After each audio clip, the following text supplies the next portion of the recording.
Okay, good morning, everyone. Welcome to the 2018 Sakai Virtual Conference. My name is Derek Ramsey. I'll be the moderator of this session. This session is Lessons 2.0. It's going to be presented by Josh Wilson, Earl Nitzel, and Wilma from Longsight. So Josh Wilson is Longsight's Chief Operating Officer. He leads client relations, business operations, project management, and strategic planning. In addition, Josh chairs the Sakai Community's marketing team, and he's been a leader in academic technology for more than a decade, serving most recently as Associate CIO for Academic Technologies at Brandeis University, where he directed the strategic and client-centered renewal of the university's academic technology environment, including its open source LMS. Josh serves on the management team for the nationwide MISO survey, which measures the effectiveness and IT libraries at more than 150 higher education institutions. Wilma is the Director of Training and E-Learning Initiatives at Longsight and a Perio Fellow and Sakai PMC Community Coordinator.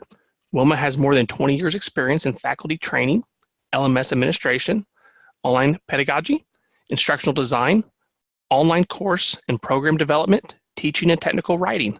Wilma holds a master's degree in technical writing from the University of Central Florida and a education degree in instructional technology and distance education from Nova Southeastern University.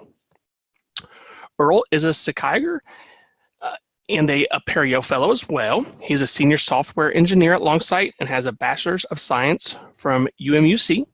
Earl has been actively involved in Sakai since 2006. He is a member of the Sakai PMC and the core team. His most notable contributions include the assignments, persistence, the rubrics changes, along with infrastructure changes and bug fixes. He also presents a Sakai Developers Bootcamp upon request. So with that, I'll go ahead and let the presenters get started with this session. Thanks, Derek. And I'll go ahead and start my video here, make it a little bit more. Can you guys see my camera yet? Doesn't look like I can unmute it, so I don't know if it's actually showing up or not. Maybe not, since I'm doing screen share. So yeah, I just see your screen share. Okay, well, we'll just go with that. All right, so we're going to talk today about some of our ideas for what we're calling Lessons 2.0. Basically, it's the idea of revamping the Lessons tool in a significant way to make it sort of a best-in-class authoring tool for setting up course sites. So we're going to go through a few of our talking points, but I do want this to be an interactive session. So, you know, we've got a few slides, but I encourage folks, if you have questions or if you want to, you know, have a suggestion or you know a comment, feel free to type those into the chat, or if you have a microphone and you want to unmute yourself to ask a question or contribute to the conversation, that's totally fine too. And I see Dave Evelyn is promising to talk and ask questions, so we know we can count on Dave to be very participatory. So let me go ahead and go to our first slide.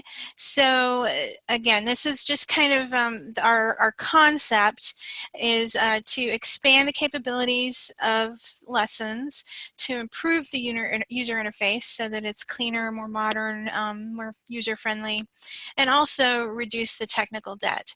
And we've done some preliminary scoping of this, what we think it would probably take in terms of development and project management and that sort of thing. We came up with a figure of about 2,000 hours, which translates into roughly $350,000 to tackle this project. Now, I know that sounds like a big figure, but we're hoping that folks will contribute and that if we kind of pool our resources, we can take on this project and make it a really great experience for users that are using the Lessons revamped version. So the base of the concept was to make it a lightweight site builder. What we've found, and you know, Josh, feel free to jump in here, or Earl or Derek, anyone really. What we've found in talking with clients, and a lot of times if people are evaluating Sakai, they ask us questions about, well, how would you do this? And they have certain goals, certain learning outcomes, or certain goals that they want to accomplish in a course working with their students. And a lot of times lessons is the answer to that. It's the way that people sequence their content, construct the site. And so we're imagining, or reimagining, if you will, lessons as more of a lightweight site builder as opposed to just a small tool in a set of tools. So we looked at things like Google Sites and Wix and some of these very user-friendly, very modern site builders that we could take some inspiration from in terms of reimagining what lessons could maybe do. And I'll just pause here in case anybody else wants to chime in.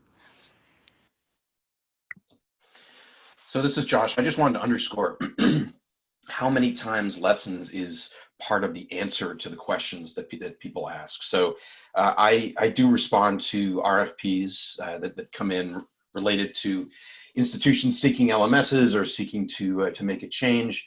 And very often the question is, can my faculty do this? Can my faculty do that? And one of the things I've discovered is that lessons tends to be the answer. In lessons, you can do this. In lessons, you can do that. So it's absolutely an opportunity to take this tool that's so central already and make it a real showstopper for us. Okay, anybody else? We'll move along. So some of the different areas that we kind of concentrated on as things that we would like to improve in a significant way. This is one of them, page layout and design. I conducted some focus groups. Some of you in this session may have attended some of those focus groups. What we heard from a lot of people is that they wanted more control over design elements on the page. They wanted to be able to organize their content more easily. They wanted kind of efficiencies of being able to use a theme to make their pages pretty. Without having to know a lot of HTML or CSS. And so what you're seeing here, this image is just a concept drawing. This isn't anything real. This was just a very preliminary mock-up that I did just to kind of see what we could maybe play with. And you'll see it's somewhat Google Sites inspired with the panel over here. We've got sort of a panel for themes. But this is just to illustrate that there would be kind of some very user-friendly, easy to implement design changes that we want to try to work in so that people don't need to know a lot of programming or web development to be able to make very attractive looking pages.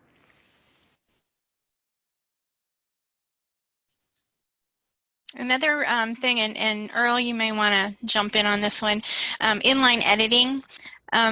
Editing items in place is much more natural. People expect that when they click on an element, they can edit it.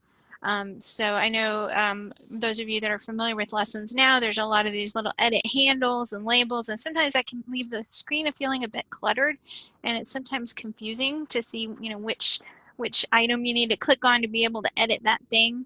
And so what we wanted to do is really leverage some of the functionality that exists already in CKEditor to make it more user-friendly, where you just edit right in place, you edit inline, you click on an item and it gives you a menu for that item. Earl, did you want to add anything? No, I think you're doing great. Okay. Inline editing is just I think is is the natural progression of where we need to, continue to move towards. So it's going to be great. Okay, I'm seeing a few questions in the chat. Let's see, much better that the index is more central. Let's see, Dave is asking about he's seen that capability, wondered how it could function in lessons. Would this impact the item picker? Can you explain what you mean by item picker? Are you talking about when you pick items from like an assignment or something to drop it in? Is that what you're talking about? No, not so much the item picker as much as there's a CK source finder thing that this does not involve that. I'm trying to clarify. Okay. I don't know, Earl, would that affect that? So like one thing that would be I think this is what you're hinting toward, and this is exactly something we want to do, is like, let's say that you're typing along and you actually want to insert, let's say, an assignment. So there's kind of like a control key, like I think it's like a pound or something like that, where when you hit the pound, it knows, oh, you want to insert something. And so you hit pound, you continue typing, and then all of a sudden it's starting to do automatic, like, figuring out what it is that your automatic completion, right?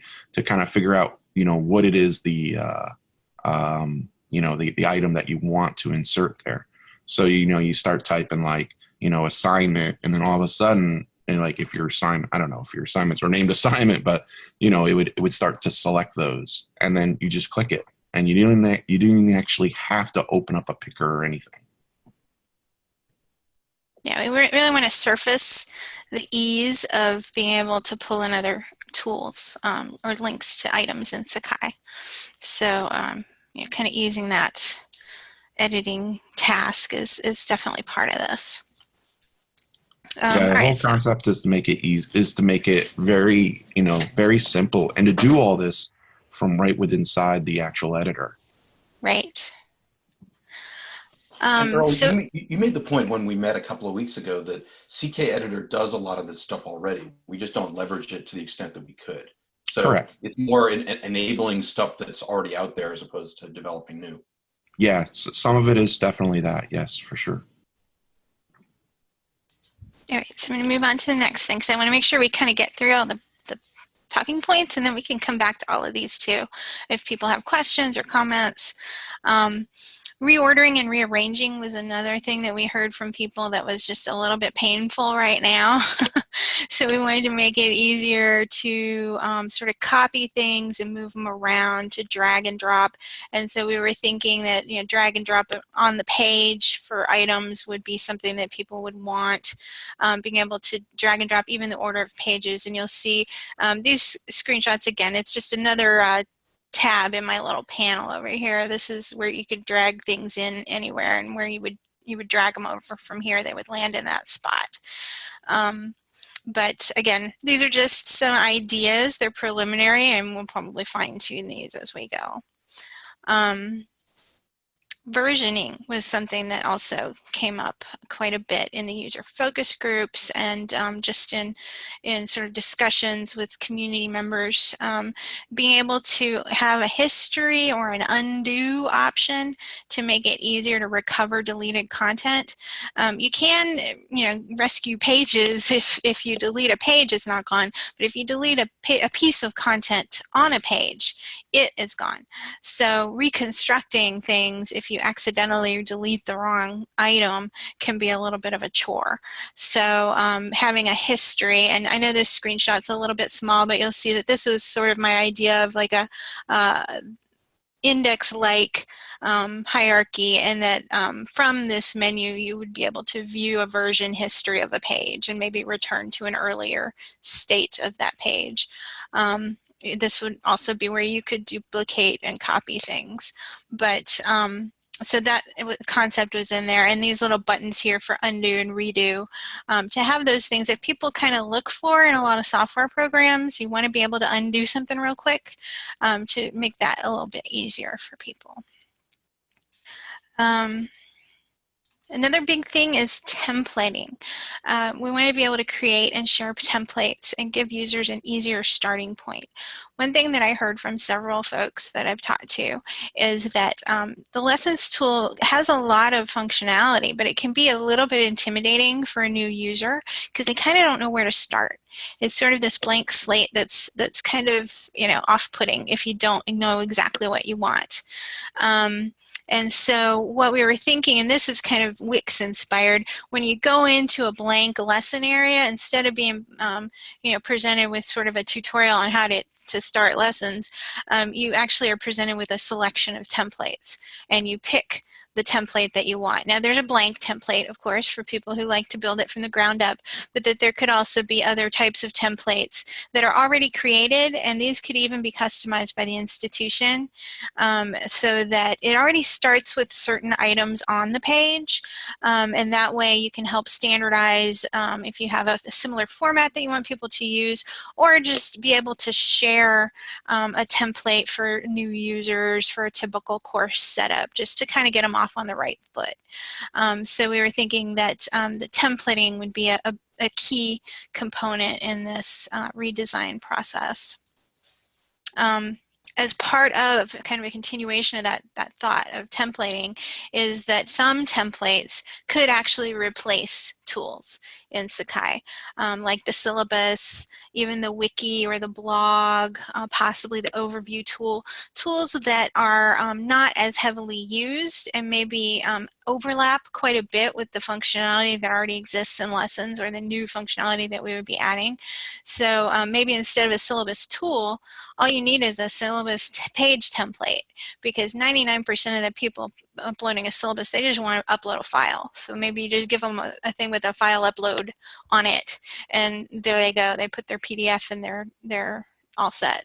So so the idea of creating templates to streamline, that would streamline the overall code base, which means that there's not as many tools to QA, there's not as many tools that need development and updating, so we can kind of focus our efforts and still get the same functionality, but be a little more efficient about doing that. Let's see here.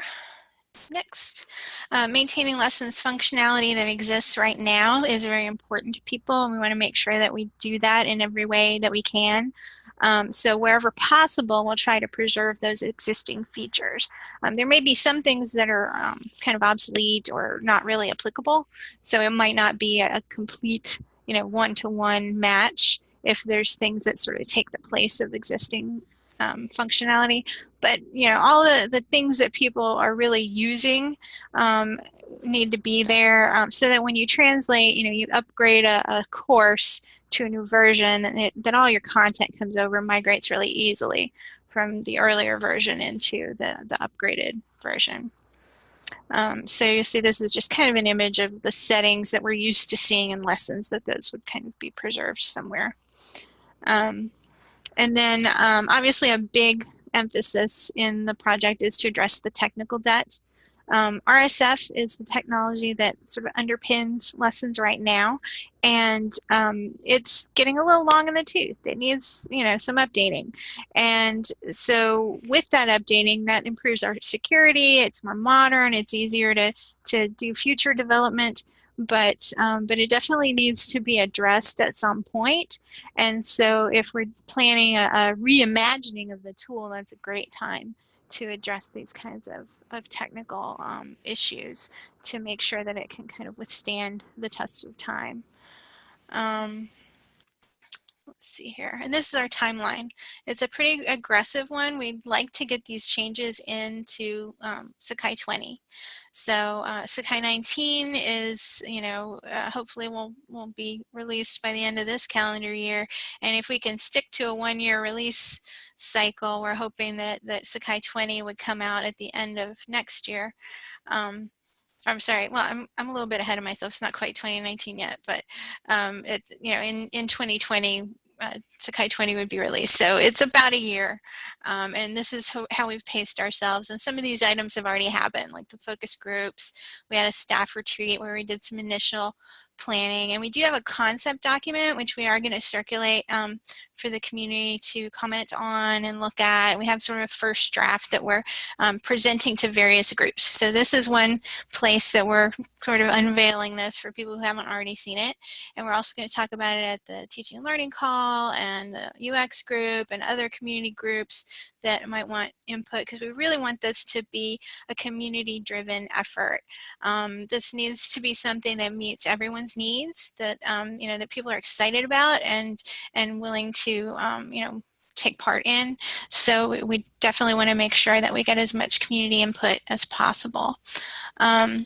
And then hopefully by the end of this year, we can start some of the back-end RSF stuff and present a more refined concept document at Sakai Camp, which happens in January, and then work on finalizing the design. So again, that's very broad strokes on the timeline, but I'm going to shut up now and let you guys talk because I feel like I've been monopolizing. So everybody else, go at it. So before you do, I just want to reiterate, this is Josh again. We've been capturing your feedback as we go, but I think it would be interesting for those folks who have offered some feedback, if you want in the chat already, if you want to elaborate or to share a use case or two, that might be an interesting place to start.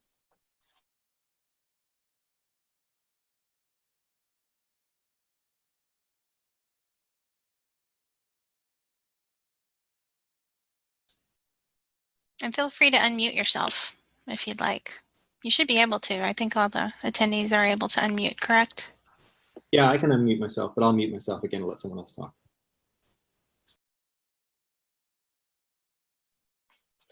Earl, there's a couple questions you might be able to speak on. Dave just posted a few questions. Can you better define technical debt for those who don't understand what it means? What version of the CKEditor is being leveraged now? And is there a farm entry for Lessons 2.0? Yeah, so so technical debt is just is mostly about any time that you add anything to a project, it becomes maintainable by the project itself, right? So, for example, adding a new tool means that all of the code that is, and it's not just code; there's other things too along with it.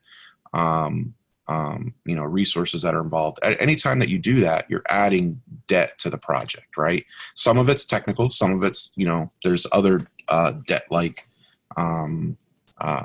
things, but what in this case, what we want to do is reduce the technical debt, right? And one of the ways to reduce that, obviously, is the removal of those things as well, right? So for Lessons 2.0, for example, we would be removing the 1.0, if you will, the lessons code that's in there now. Some of it would be repurposed, but a lot of that will change. And so there's the removal of that code. Yes, it'll be replaced with newer, some newer code, but at the same time, it'll be a lot less because you know, there's a lot of technologies out there today that allow you to do things a lot simpler. There's a lot of libraries that do a lot for you.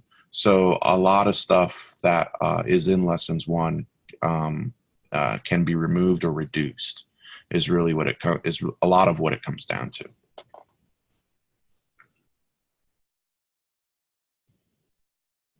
So, and Earl, just to sort of follow on that, Dr. Chuck asks about the comparison with Gradebook NG. So just to bring that to a point, you know, do we envision this to be an effort like Gradebook NG that produces a new tool for people? So we haven't really defined what that that question, but I can maybe give a hypothetical, or a tentative answer, and the answer is probably yes. That there will be a new like tool. It will, we haven't crossed the bridge of exactly how we will propose that to, in relation to the current tool, the current lessons tool. Again, a lot of that is much later down the road, right? So, and we'll, one thing I will say that is important to us and that we are aware of is the migration path that would need to exist from the current tool to the new tool, right? So, there will need to be, some, we want to preserve all the content that's in the current tool, obviously.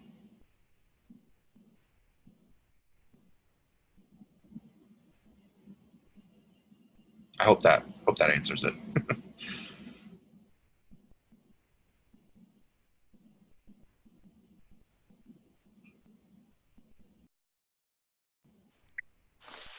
Josh, I assume you want input about the transition from Lessons 1 to 2, if it goes that way. Not necessarily right now. I think now is fine. I think later is fine. I mean, I think to Earl's point that we're still in the process of trying to figure out the best way to go about it.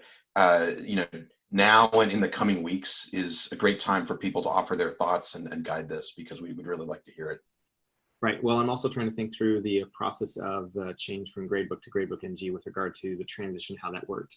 But I know there's a significant difference in the sense that the gradebook NG essentially retained a lot of the structure of the back end and changed the front end, obviously. And so that was a benefit, but within the context of what Lessons is and what Lessons does, that may not necessarily be as easy to do, just because of the extent to which Lessons can be used. All the different feature sets and the different things can be put in there. I would think that maybe, people thinking, well, in the transition, essentially what happens is you get into your new course after Lessons 2 is put there, and you just simply have these, links to zip files. I'm not sure that's a way, but I'm not sure if it would be the best way. And I'm hopefully thinking that lots of people, me making that sort of mention, are bristling at that and then shaping their minds around a better way to do it, Hey, Earl, this is Chuck. I for me, I think the work that you did with assignments in the last Sakai was a masterpiece. I mean, that's a major amount of rewrite work, but you basically sort of stood behind it and said, it's going to work the way it did, and we're not going to strand anything. And yet you did a ton of rewrite, you used whole new technologies, you got rid of technical debt, but then there was also kind of like, it's done, and then there was months and months of you like, oh wait a sec, right? Because we were basically treating it like the old product and the old thing, and we sort of together as a community banged it all out, right? You kind of gave us draft one of what you said, I think this is done. And then we worked with you and you just kept on chugging. And I think that's like one of the most amazing rewrite transitions I've ever seen, is what you did with assignments. And I'm just curious, kind of the gradebook has been, a lot of good was done in that, but still we have all these people that are sort of like, both tools exist, but in assignments, there's no previous assignments tool. We've got assignments, and you'll fix it if we find even today something broken. And I just, on a scale of gradebook 2 to gradebook NG, somewhere in the middle in assignments, I'm just kind of wondering if you're thinking this is more like assignments in terms of a transition, because I thought that was really impressive. So that's definitely on the table, that kind of transition. I would definitely say it's on the table. I just feel like that until we have a better fleshed out lessons to base, whatever you want to call it, right? Till we have something fleshed out, I just feel like the transition. I wouldn't make any decisions until it has been fleshed out, right? Until we've gotten to the point where we say, okay, here's what we've got now, right? And then a question would be asked, okay, now we're going to go from A to B, and how we're going to do that, and I would rather, make that decision, at the right time, right? We have thoughts about the transition on the table. And it's just about, when we get to that bridge, about picking the best transition. And the assignment, and an assignment like transition, I would say, is definitely on the table. That's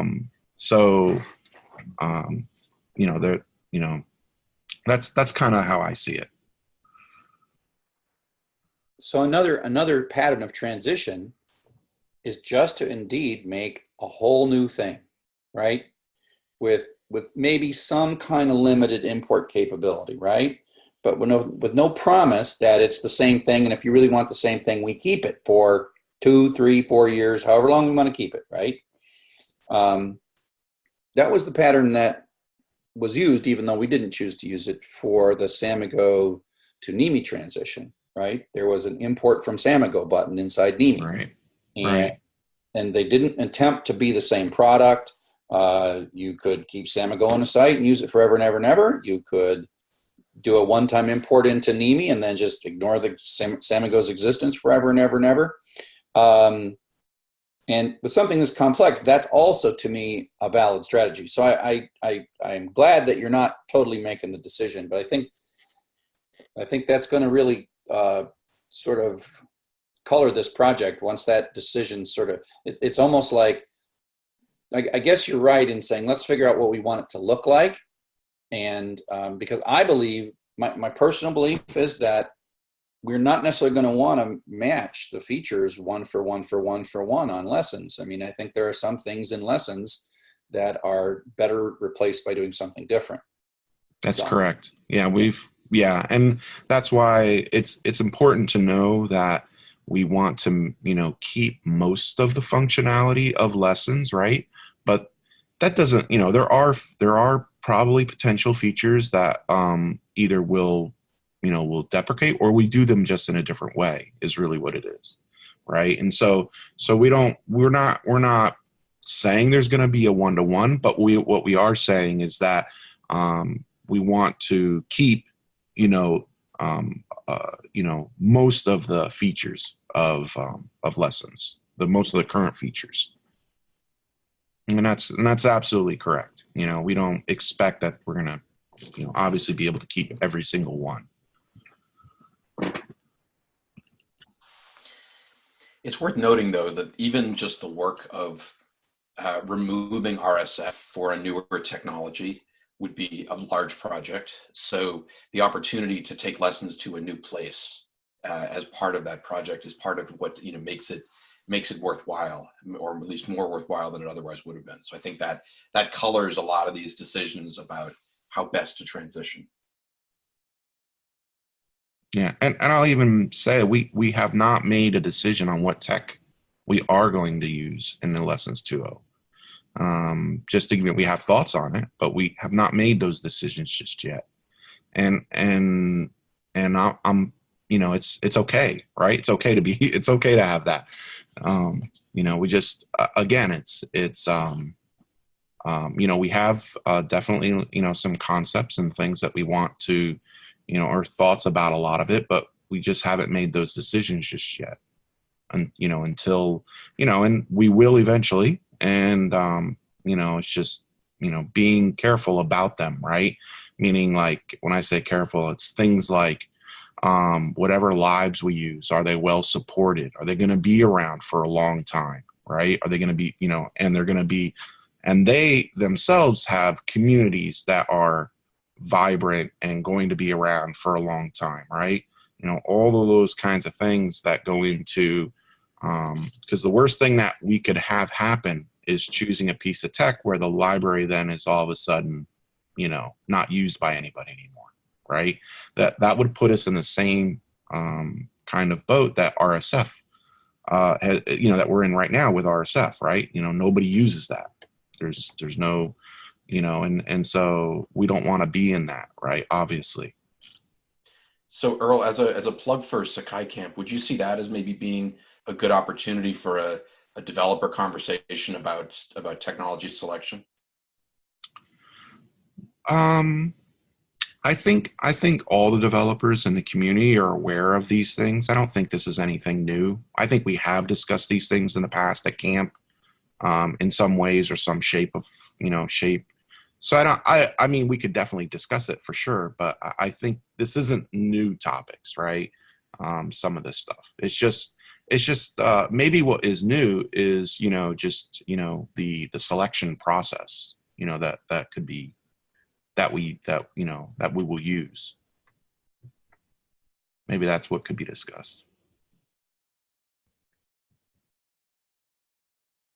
But yeah, I mean, it's super important, right? We want a tool that's going to last. The whole goal is we want a tool that is going to last for a very long time. And it's going to meet the needs of the users. It's going to look new. People are going to love working in Sakai. And that's that keyword, love. They're going to love working in Sakai.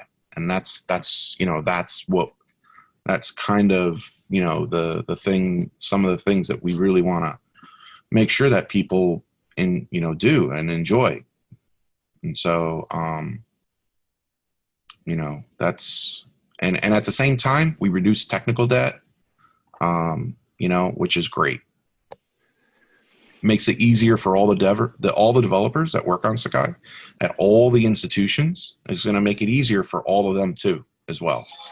All of a sudden, they're going to be able to, be like, oh wow, this is great. It's so much easier to make changes, so much easier to fix things or add new things, those kinds of things.